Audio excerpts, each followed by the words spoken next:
Hey guys, it's Saru, and I had the cool opportunity to play the awesome network test for Code Vein. Now usually I don't really give out a review or any of that sort of stuff until a product is out, but I was so impressed with the game that I really wanted to share my first impressions with you guys on the game, and once it releases, I think I'd like to go into it deeply, real deeply, and give a review on it. So let's get started. So to start off, I was met with the usual brightness settings and the fancy orchestral type of music. It kind of drew me in. I really like that type of music. I'm not gonna lie, I felt like I was comfortable. Now I went to the game normally, and at least from what I thought was normally, and immediately was met with some kind of shiny stuff coming around the world, and immediately started creating my character. Now I started with my name and a code name, and code names are pretty simple. It basically means that you have this specific name for multiplayers, and I suppose you could use the same name if you really wanted to. It doesn't really matter, and you can change that code name at any point during the game by going into your network settings. So going into the customization, I was met with an amazing character creator that you don't really see very much nowadays. I mean, the last time I saw a pretty cool character creator system was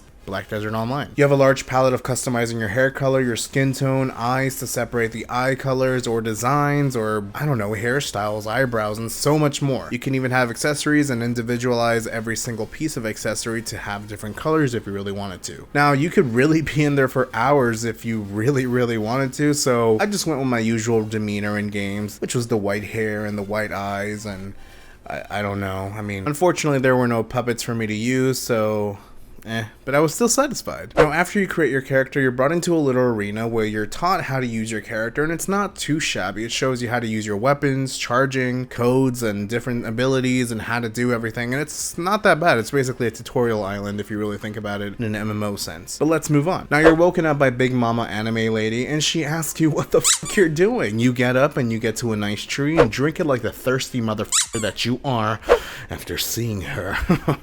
That's a pretty girl. Now anyways, after some pretty awesome cutscenes, which are pretty much the only thing that I don't like about them, is the fact that you have zero voice acting for your characters in these scenes, even though you chose a voice for your character. So it kind of sucks. There are gestures in the game that you can use, kind of like pointing at people or whatever, and there are things that you can call out that uses that voice, but not really in the game, so that kind of sucks, but it's not too shabby. Now you're thrown into the city underground, and you can immediately set up your multiplayer to play with another user, similar to Dark Souls or Bloodborne. You can set up your little network and put a password, and the other person can do the same, and then you guys meet up, and that's really it. By the end of that dungeon, I don't know why I'm calling it a dungeon, but by the end of that area, let's call it, you get to fight a nice fella that you thought was a friend and experience your first boss fight. He'll turn into a nice mamma-jamma, and that's pretty much it. You'll kill him and then touch a nice spiky vestige and get high as a kite and then go down memory lane. Now, a little side note, please understand that I'm dumbing things down for the sake of not spoiling things for players, so I'm not really telling you exactly what's going on or all the details that are going on, because I really don't want to spoil anything in case all of this information does come into the game and it does spoil things for players, so I'm just trying to keep it as vague as possible, but as well, you know, be as detailed as I can be. But yeah, after you do that, you're basically brought into the home base, you're told to do a couple things, and that's basically the network test. Now from there, you can continue on and go into the depths and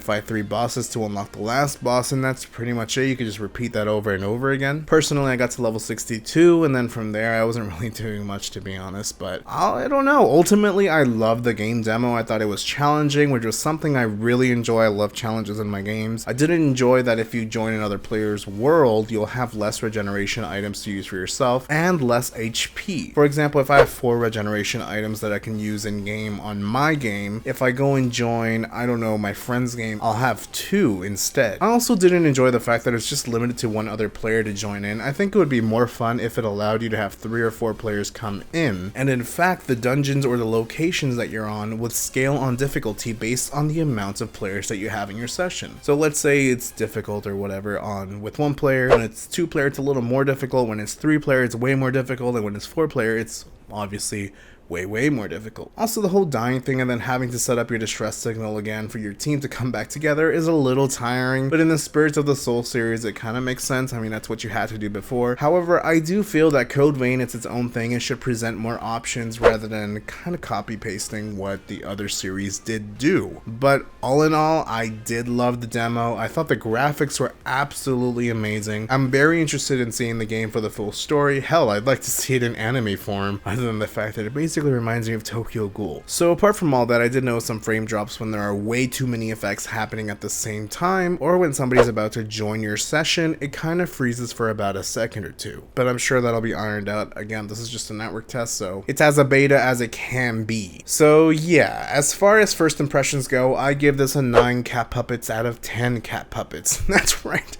That's how I'm rating things now, guys. That's how I'm rating things now. I really enjoyed the game. I hope you guys enjoyed the game. If you guys tried it out, let me know what you thought about the whole game, or the demo, I guess, in the comments below. I'd love to chat with you guys and see maybe if you beat the sword bearer. I thought she was probably the most difficult. I know a lot of players were using her as a challenge to not use an NPC to help you and just kind of fight her yourself, so that was pretty cool to see. But yeah, I really enjoyed it, and that's all I really got to say about it. Make sure to subscribe and click that adorable bell to know when I upload a brand new video. Much love, and as always, till next time, friends.